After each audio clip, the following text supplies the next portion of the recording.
Powering Bengal Associate sponsored by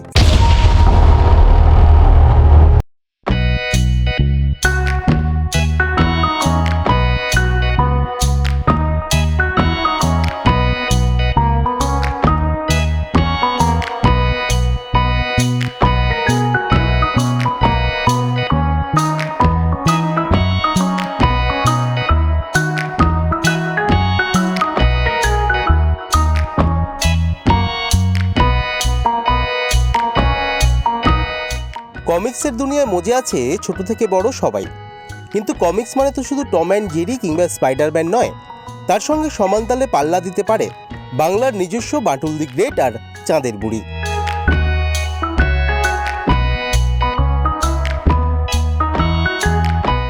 power in Bengal বাংলার শিল্পে নবজাগরণ। আমরা পাওয়ার ইন বেঙ্গলে প্রত্যেকটা এপিসোডে একটা বিষয় নিয়ে আপনাদের সামনে আসি, যে বিষয়গুলি থেকে জ্ঞান বাড়ে, দক্ষতার পরিচয় হয় এবং কোথাও গিয়ে কর্মসংস্থানের দিশা নিয়ে কিন্তু একটা গুরুত্বপূর্ণ তথ্য তুলে ধরি আপনাদের সামনে। কিন্তু আজকে এমন একটি এপিসোড আপনারা দেখতে চলেছেন, যে এপিসোডে শুধুমাত্র কর্মসংস্থানের দিশাই নয়, একেবারে ছোটবেলাকেও কিন্তু খানিকটা মুহূর্ত করে আপনাদের সামনে তুলে ধরা হবে। কি বুঝতে পারছেন না কি বলছি? ঠিক আছে, বেশ খুলে বলি। অ্যানিমেশন, এই শব্দটা তো কম বেশি আমরা সকলেই পরিচিত এই অ্যানিমেশনের সাথে। এখন যা বিভিন্ন টিভি পর্দায় শুধু নয়, ওটিটি প্ল্যাটফর্মেও কিন্তু ভীষণভাবে পপুলার। কিন্তু এই অ্যানিমেশনের শুরুটা কিভাবে হয়েছিল, অ্যানিমেশনের সাথে আমরা পরিচয় করলাম কিভাবে, এবং কারা করালেন বলুন তো? চলুন এই বিষয়ে আজকে জেনে নেব। এমন একটি মানুষের সাথে আজকে পরিচয় করিয়ে দেব আপনাদের, যিনি এই জগৎটাকে কোথাও গিয়ে চিনিয়ে দিয়েছেন আমাদের। আসুন পরিচয় করে নিই। এই মুহূর্তে পাওয়ার ইন বেঙ্গলের এপিসোডে আমার সাথে রয়েছেন founder of Animatrix mister Arijit ভদ্র। অনেক স্বাগত জানাই ওঙ্কার বাংলায়। এবং প্রথমেই যেটা জানতে চাইব, আজকের অ্যানিমেশন শুধু ছোটদের নয়, বড়দের কাছেও সমানভাবে জনপ্রিয়। সেই অ্যানিমেশনের শুরুটা অ্যানিমেট্রিক্স করেছিল, সেই ইতিহাসটা একটু আমাদের দর্শকদের সাথে ভাগ করে নিই। বাংলা অ্যানিমেশনের শুরুটা অ্যানিমেট্রিক্স করে দিয়েছিল। অ্যানিমেশন পদ্ধতি বা মানে অ্যানিমেশন ফিল্ম, তারপর তার যে কি বলবো, এটা ক্রমবর্ধমান চেঞ্জেস, এগুলো তো অনেক। এবং এই প্রসঙ্গে বলে রাখি, এই অ্যানিমেশন, প্রথম অ্যানিমেশন যে ছবি, এটা হয়তো আমরা অনেকেই জানি না, দর্শক বন্ধুরাও একটু জানুক। প্রথম অ্যানিমেশনের ছবি কিন্তু একজন বাঙালির হাত ধরেই এসেছে, এবং সে বিএন রয়। ঠিক আছে, এবং এটা নিয়ে বিতর্ক থাকতে পারে, কিন্তু এটা ঘটনা যে আমাদের টলিগঞ্জের স্টুডিও পাড়াতেই প্রথম অ্যানিমেশন ছবি শুরু হয়েছিল। যে জায়গা থেকে আমরা শুরু করেছিলাম 98-99 সালে, যখন আমাদের ছেলেবেলা বা সেই সময়কার বাচ্চারা অ্যানিমেশন মানে বিদেশি অ্যানিমেশন বুঝতো। টম অ্যান্ড জেরি, তারপর আপনি ধরুন স্পাইডারম্যান দেখা, এগুলো একটা আলাদা দিন ছিল তখন। কিন্তু বাংলাতেও যে অ্যানিমেশন হতে পারে, বা প্রথম কথা হচ্ছে আমাদের বাংলা সাহিত্য তো আমার মনে হয় বাংলা সাহিত্যের মতো এত ধনী সাহিত্য এবং এত ভার্সেটাইল শিশু সাহিত্য বিশেষ করে, সেটা সারা জগতে খুব কম। তো আমরা চিন্তা করলাম যে আমরা আমাদের সাহিত্যটাকে যদি অ্যানিমেশনের মাধ্যমে বাচ্চাদের কাছে তুলে ধরি তাহলে কেমন হয়। কারণ বাচ্চারা তো সবসময় বই পড়বে এমন নয়, বা আস্তে আস্তে বই পড়াটাও কমে যাচ্ছে। তো ওই সময় থেকে একটা এক্সপেরিমেন্ট আমাদের শুরু হলো। তারপর দেখলাম যে প্রথম আমরা ছড়া দিয়ে শুরু করলাম, অন্নদা শঙ্করের ছড়া, সেটা দিয়ে শুরু করলাম, এবং আমরা খুব সাড়া পেলাম। মানে তেলের শিশি ভাঙলো বলে, মানে যে বিখ্যাত অন্নদা শঙ্করবাবুর যে সমস্ত ছড়াগুলো আছে, প্লাস যেগুলো অনেকে জানে না, সেগুলো যখন ওই অ্যানিমেশনে নড়াচড়া ক্যারেক্টারের মাধ্যমে পরিস্ফুটিত করতে পারলাম আমরা, তখন দর্শকের কাছে, বিশেষ করে বাচ্চাদের কাছে, ব্যাপারটা আরও বেশি ইন্টারেস্টিং হলো। সেই শুরু, এবং আস্তে আস্তে মানুষ বুঝলো যে অ্যানিমেশন মানেই দুটো তিনটে ক্যারেক্টার লাফঝাপ করবে, ভেঙে চুরে ফেলবে, খুব এক্সাগারেট করে সব কিছু করবেন তা নয়। অ্যানিমেশনের মাধ্যমে টেনিদাও আসতে পারে, অ্যানিমেশনের মাধ্যমে খুব সিরিয়াস, আমরা অভাগীর স্বর্গ এরকম একটা সিরিয়াস গল্প অ্যানিমেশনে করেছি, আমরা উপেন্দ্র কিশোরের জোলা ও সাদ্ভূত করেছি। যে গল্পগুলো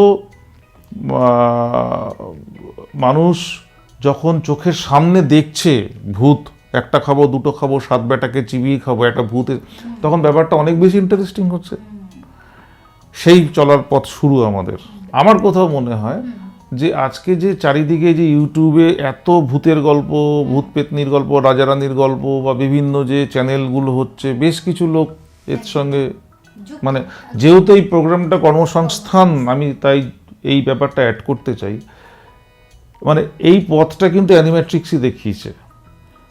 আদারওয়াইজ শুধু বিদেশি অ্যানিমেশন ওই লেভেলের, ওই বাজেটের অ্যানিমেশন সবার পক্ষে করা সম্ভব ছিল না।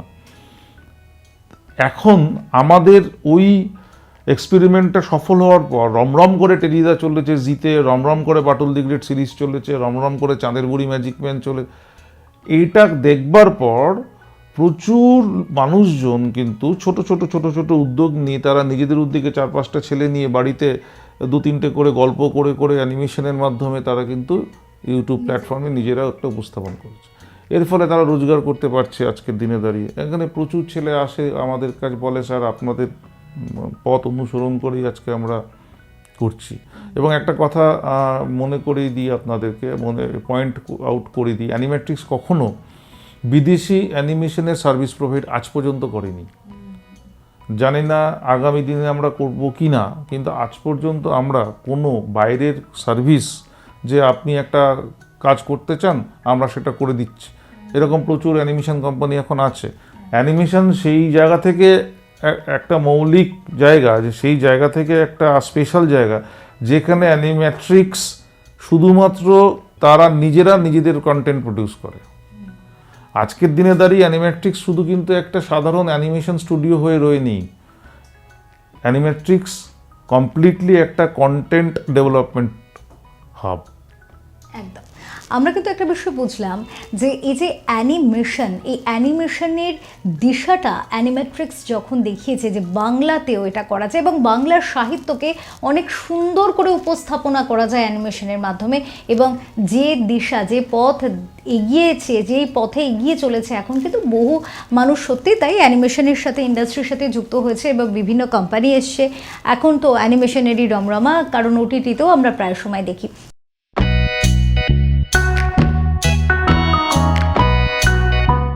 অ্যানিমেশনে ক্যারিয়ার তৈরি করার স্বপ্ন নবীন প্রজন্মের অনেকেরই। পশ্চিমবঙ্গে তা পূর্ণ হয় কতটা?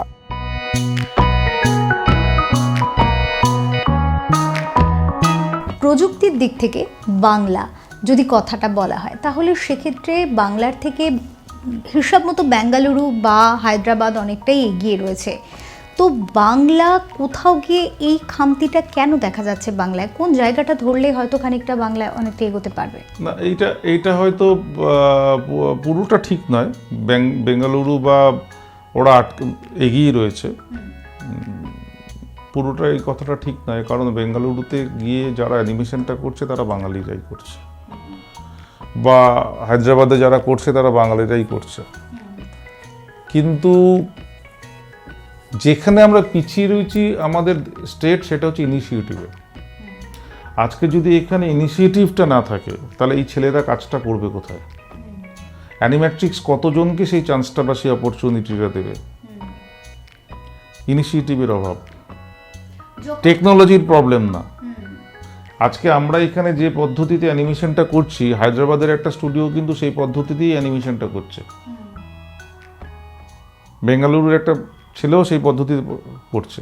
এবং আপনি খোঁজ নিয়ে দেখুন, সেই অ্যানিমেশন গল্পটা, সেই প্রজেক্টটা কোনো বাঙালি প্রডিউস করছে, বাঙালি ডিরেক্ট করছে বেঙ্গালুরু বা হায়দ্রাবাদে গিয়ে। এবার আসি কর্মসংস্থানের প্রসঙ্গে।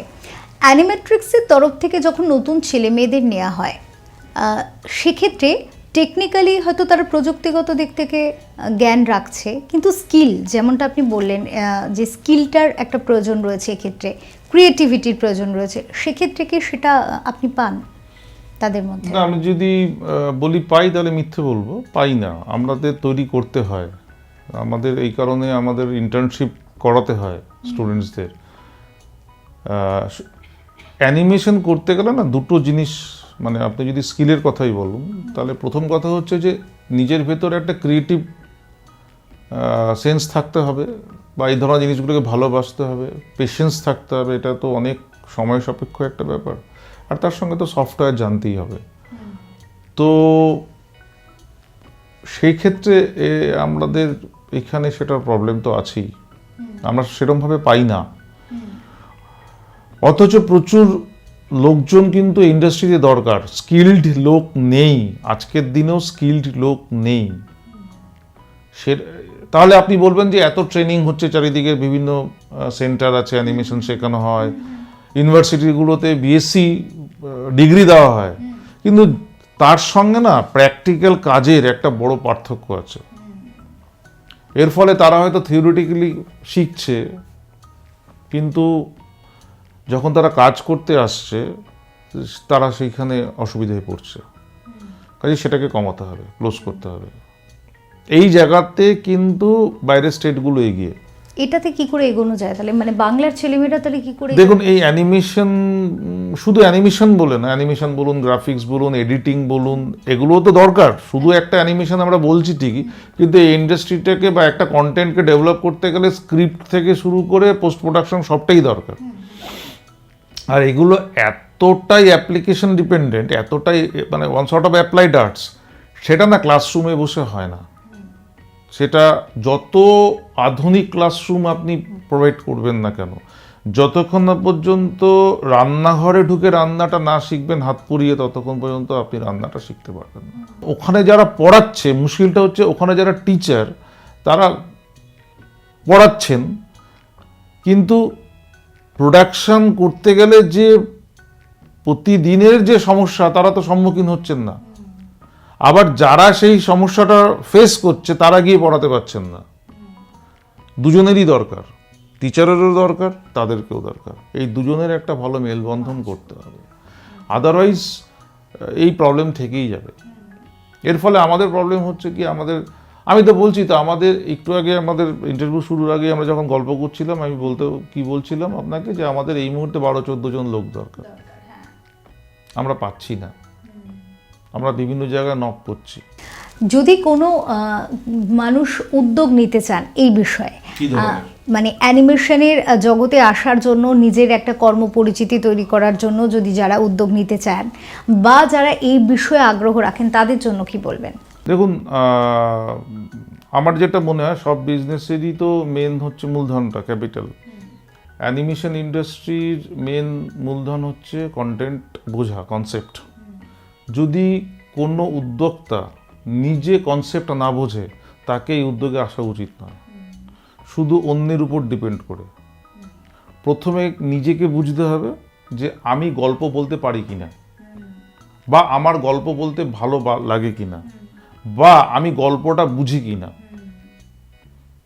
যদি আমার মনে হয় যে আমার এই গুণগুলো আমার ভেতর আছে এবং আমি কিছু বলতে চাইছি, তাহলে গিয়েই আমি এই উদ্যোগটা নিতে পারবো। আদারওয়াইজ শুধুমাত্র টাকা থাকলেই হবে না। আমি ইনভেস্ট করলাম কয়েক কোটি টাকা করে, আমি বেশ কিছু মানুষজনকে নিলাম, ভাবলাম যে আরেকটা অ্যানিমেট্রিক্স হয়ে যাবে, না, আমি তাকে বলবো সেই পয়সাটা নষ্ট করাটা উচিত নয়। এই জায়গাটাকে আগে ফিক্স করতে হবে যে আমরা নিজেদের কনসেপ্ট ডেভেলপ করতে পারছি কিনা, এটা খুব ইম্পর্টেন্ট। অনেক বড় বড় প্রজেক্টেও এই অ্যানিমেশনের একটা হ্যাঁ হয় তো, বেসিক্যালি একদম। সেক্ষেত্রেও কি অ্যানিমেট্রিক্স কাজ করে? হ্যাঁ, করেছে তো, প্রচুর কাজ। এগুলো কর্পোরেটদের জন্য আমরা প্রচুর কাজ করেছি। আমরা স্টেট ব্যাংক, SBI এর জন্য করি, আমরা বিভিন্ন ব্যাংকের জন্য করি, যেখানে আমরা বলে দিই। আর SBI লাইফের একটা অ্যাপ লঞ্চ হলো, যারা ইউজার এই অ্যাপটার, তারা কি করে কোথায় কি আছে ওটা বুঝবে কি করে, অ্যানিমেটেড ওয়েতে আমরা ওটা বুঝিয়ে দিচ্ছি। যেটা বলছিলাম যে একটা কাজ, আমরা অনেক বড় একটা কাজ করেছিলাম যে ইন্ডিয়ান রেলওয়েজ ব্রেকেজ সিস্টেম। ওই সময় অনেক বছর আগের কথা, স্টোন ইন্ডিয়ার কাজ ছিল ওটা, ইন্ডিয়ান রেলওয়েজ ব্রেকেজ সিস্টেম কিভাবে ওয়ার্ক করছে সেটাকে আমরা অ্যানিমেটেড ওয়েতে প্রেজেন্ট করেছিলাম। মানে বিশাল কর্মযজ্ঞ ছিল সেখানে। তো আমরা তো ওটা গ্রাফিক্যালি রিপ্রেজেন্ট করেছিলাম, তার সঙ্গে ইঞ্জিনিয়াররা ছিল, টেকনিশিয়ানসরা ছিল, প্রচুর ব্যাপার। ওই ব্যাপারটা ওরা মানে গভর্নমেন্ট অফ ইন্ডিয়া বিদেশে প্রেজেন্ট করেছিল, এবং কিছু হয়তো ফান্ডিং টান্ডিংয়ের ব্যাপার ছিল। কাজে এরকম সিরিয়াস কাজও তো হচ্ছে। একেবারে। আচ্ছা, আমরা যদি 1998-এর পথ চলার শুরুটা এবং আজকে 2026-এ দাঁড়িয়ে এই যে প্রত্যেক দিন বদলে যাওয়া একটি জগৎ, প্রত্যেক দিন নতুন নতুন জগৎ তৈরি হচ্ছে, নতুন নতুন সৃষ্টি হচ্ছে, সেক্ষেত্রে এই যে একটা সমুদ্র বলা যেতে পারে, কর্মসমুদ্র, এবং তার উপরে ভেসে রয়েছে অ্যানিমেট্রিক্স, তার ইউএসপিটা কি? ধৈর্য এবং সময়ের সঙ্গে নিজেকে আপডেট করা, রিসার্চ, মানুষের মন বোঝা। আজকে 98 সাল 2000 সালে যখন আমরা শুরু করেছিলাম, তখন দর্শকরা কি চাইতো, আজকের দর্শকরা কি চায়, এই নিরন্তর এই কাজগুলো আমাদের চলতে থাকে। এবং আমার মনে হয় অ্যানিমেট্রিক্স এত বছর মার্কেটে সার্ভাইভ করছে, তার মূল কারণটাই হচ্ছে পেশেন্স, ধৈর্য ধরে মানুষকে বুঝে, মানুষের মন বুঝে মানুষকে এন্টারটেন করা এবং প্রাসঙ্গিক থাকা। একদম। এই প্রাসঙ্গিক থাকার শব্দটিকে ব্যবহার করে প্রশ্ন রাখতে চাই যে একটা ট্রেন্ডকে ফলো করে প্রতিদিন যে বদলে যাচ্ছে, সেই জায়গা থেকে এখনও পর্যন্ত অ্যানিমেশনের জগতে কি মনে হয় মানুষের এখনকার বর্তমান মানুষের চাহিদাটা ঠিক কীরকম, বা বাচ্চাদের কথাই যদি বলি, ছোটদের চাহিদাগুলো কীরকম, তাদের এখনও কি সেই জনপ্রিয়তা সেই একইভাবে বজায় রয়েছে? হ্যাঁ, অবশ্যই। কিন্তু বাচ্চারা এখন আগে টেলিভিশনে দেখতো, এখন মোবাইলে দেখে। পরিবর্তন বলতে হচ্ছে এটাই। কিন্তু আশ্চর্যজনকভাবে একটা কথা বলি আপনাকে, আমাদের ইউটিউবের বেশ কিছু চ্যানেল আছে, তাতে আজকের দিনে দাঁড়িয়েও রাক্ষস ভূত পেতনির গল্পের ভিউজ বেশি হয়। ওই জায়গা থেকে আমরা বুঝতে পারি মানুষ যতই আধুনিক হোক, ওই একটা জায়গাতে মানুষ যেন ছোটরা দেখে মজা পাওয়ার জন্য, বড়রা দেখে তাদের ছেলেবেলাটাকে মনে করার জন্য। আমরা একটা নতুন এক্সপেরিমেন্ট করছি, সেটা হচ্ছে, আমি বলেই দিই আপনাকে, সেটা হচ্ছে অ্যানিমেশনে মানে আমরা একটা ওয়েব সিরিজ বানাতে চাইছি। এখন পর্যন্ত সেই এক্সপেরিমেন্টটা হয়নি। মানে আমরা ওয়েব সিরিজগুলো যে দেখি, ওরকম থ্রিলার ওয়েব সিরিজ যদি আমরা করতে পারি বাংলায়। বাংলায় পট পরিবর্তনের পর উদ্যোগপতিরা নতুন আশায় বুক বাঁধছেন। কি ভাবছে অ্যানিমেশন ইন্ডাস্ট্রি? নতুন সরকার গঠন হয়েছে। একজন উদ্যোগপতি হিসাবে, একজন কোম্পানির আপনি ফাউন্ডার হিসাবে নতুন সরকারের কাছ থেকে কি আশা করবেন, যাতে আরও বেশি ডেভেলপ করা যায়, বা কর্মসংস্থানে, যেমনটা আপনি বললেন যে এখনও 12-14 জন আপনার প্রয়োজন রয়েছে কাজের, তো সেই যে কর্মসংস্থানের একটা দিশা আরও বেশি যত ডেভেলপড হবে, তত সুযোগটা বাড়বে। তো সেক্ষেত্রে নতুন সরকারের কাছে কি আশা করবেন? খুব ইম্পর্ট্যান্ট একটা প্রশ্ন। দেখুন, 2026-এ আমাদের ইন্ডিয়াতে অ্যানিমেশন, ভিএফএক্স, কমিক্স মার্কেট প্রায় 20 থেকে 21 হাজার কোটি টাকা। বুঝতে পারছেন? এত বড় মার্কেট রয়েছে। আমি সরকারের কাছে অনুরোধ করব, আমাদেরকে কাজে লাগান। আমাদের ওয়েস্ট বেঙ্গলের গভর্নমেন্ট কাজে লাগাইনি, আমরা বাইরের স্টেটে যাই, তারা আমাদেরকে ডাকে। ইনফ্যাক্ট কিছুদিন আগেও আমার বাইরের একটি স্টেট থেকে আমার সঙ্গে যোগাযোগ করেছে, ওখানে একটা প্রজেক্টস নিয়ে। আমরা চাইছি যে আমাদের রাজ্যের ছেলেরা আমাদের রাজ্যেই থাকুক, কিন্তু ওরা পারছে না। দেখুন, আজকে ভাবুন তো, 99 সালে অ্যানিমেট্রিক্স তৈরি হয়েছে, আজকে 26 বছরও আরেকটা অ্যানিমেট্রিক্স প্যারালালি তৈরি হলো না কেন? এবার আপনি বলবেন আমি এই কথাটা বলছি, তাহলে আমি আমার কম্পিটিটর বাড়িয়ে দিচ্ছি। না, আমি চাইছি যে আরও 10টা অ্যানিমেট্রিক্স তৈরি হোক, তাহলে আমরা নিজেরাও আমরা আরও ডেভেলপড হতাম। হলো না কেন? তার মূল কারণটাই হচ্ছে বাজারটা নেই। আমরা রিস্ক নিয়েছি, বা আমি এটা ছাড়া হয়তো কিছু পারিই না, তাই আমি এটাই করছি। কিন্তু আপনাদের চ্যানেলের মাধ্যমে আমি এটা জানাতে চাইছি যে আমাদের এখানকার ছেলেপেলেরা, দেখুন সবাই ডক্টর হবে, সবাই ইঞ্জিনিয়ার হবে, সবাই ম্যানেজমেন্ট পড়বে, এমন তো না। এটা প্রচুর ক্রিয়েটিভ ছেলেপেলেরা গিজগিজ করছে আমাদের ওয়েস্ট বেঙ্গলে। তাদেরকে যদি সঠিক দিশা দেখানো যায়, প্রপার ট্রেনিং দেওয়া যায়, তাহলে এটা একটা বিশাল বড় ইন্ডাস্ট্রি, প্রচুর ছেলের কর্মসংস্থান হতে পারে। কিন্তু আমরা ঘুরে ফিরে সেই এন্টারটেনমেন্ট ইন্ডাস্ট্রি বলতে টালিগঞ্জকেই বুঝি, যেখানে গুটি কয়েক লোক কাজ করছে। ভাবুন, কোনোদিন এটা আমরা কেউ ভেবেছি যে আজকে যতগুলো বাংলা ছবি টালিগঞ্জ ইন্ডাস্ট্রিতে তৈরি হয়, সব মিলে আমি একটা বাংলা ছবি তৈরি করতে যদি 2 কোটি টাকা লাগে, 20টা ছবি তৈরি হলে 40 কোটি টাকা, 60 কোটি টাকা, 100 কোটি টাকাই ধরুন। আজকে 21,000 কোটি টাকার ইন্ডাস্ট্রির যদি আমি 1,000 কোটি টাকারও ব্যবসা এখান থেকে করতে পারি, তাহলে কত লোকের কর্মসংস্থান হতে পারে। এটা একটা আফসোস। আর কি বলবো বলুন, আমাদের তো মানে ব্যক্তিগত স্তরে আমরা তো কিছু করতে পারবো না, এটা সরকারই করতে পারবে। কাজে আমি চাইবো, এবং গভর্নমেন্টের স্কিল সেক্টর তো রয়েছে এবং সেখানে খুব ভালো কাজ করা যায়। শুধুমাত্র আমি স্টুডেন্টসদের অল্প পয়সায় ট্রেনিংয়ের ব্যবস্থা করিয়ে দেবো, তাহলে লাভ নেই। দেখতে হবে ইন্ডাস্ট্রিটা যেন গ্রো করে, তাহলে ওই স্টুডেন্টরা সেই ইন্ডাস্ট্রিতে কাজ করতে পারবে। নাহলে আমাদের এখানকার ছেলেরাই তো বাইরে গিয়ে কাজ করছে, তারা এখানে কাজ করতে পারছে না কেন? তাই না? একটা প্রশ্ন দিয়ে শেষ করব যে এত কাজের চাপ, প্রত্যেক দিন একটা ক্রিয়েটিভ মাইন্ডে তো থাকতেই হয়, নতুন নতুন করে ভাবনা রাখতে হয়, কিন্তু এর মাঝে নিজের জন্য সময় কি বের করতে পারেন? মানে আমি যদি বলি পারি তাহলে মিথ্যে। নিজের জন্য সময় বের করাটা খুব মুশকিল, কারণ আমাদের সব সময়ের জন্যই কিছু না কিছু চাপ থাকেই, প্রেশার থাকেই। তার মাঝখানেও যদি নিজের জন্য সময় পাই, তাহলে আমার একটা শখ বই পড়া, বই পড়ি, স্ক্রিপ্ট লিখি, আমি নিজে লিখি। আমার প্রচুর এপিসোড যায় আমার নিজের লেখা। আমি নিজে আইপি ক্রিয়েট করতে ভালোবাসি। গোপুদা একটা বিখ্যাত, ওটা আমারই সৃষ্টি, ঠিক আছে, আমারই লেখা। গুলটে মামা সনিতে দীর্ঘদিন ধরে চলেছে, ওটা আমার লেখা।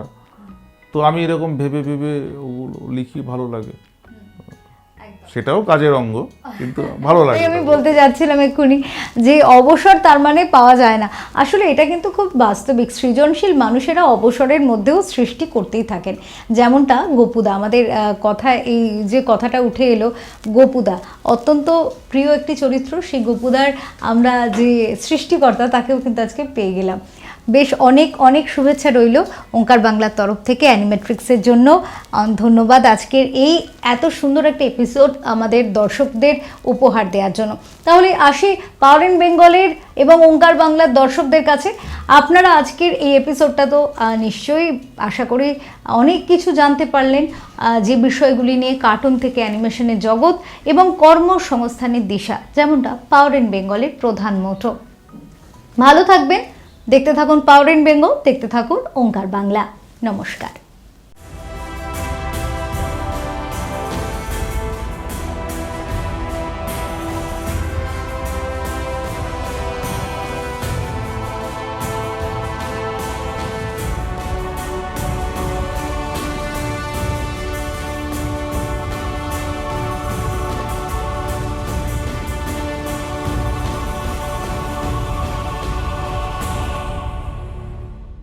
Powering Bengal, associate sponsored by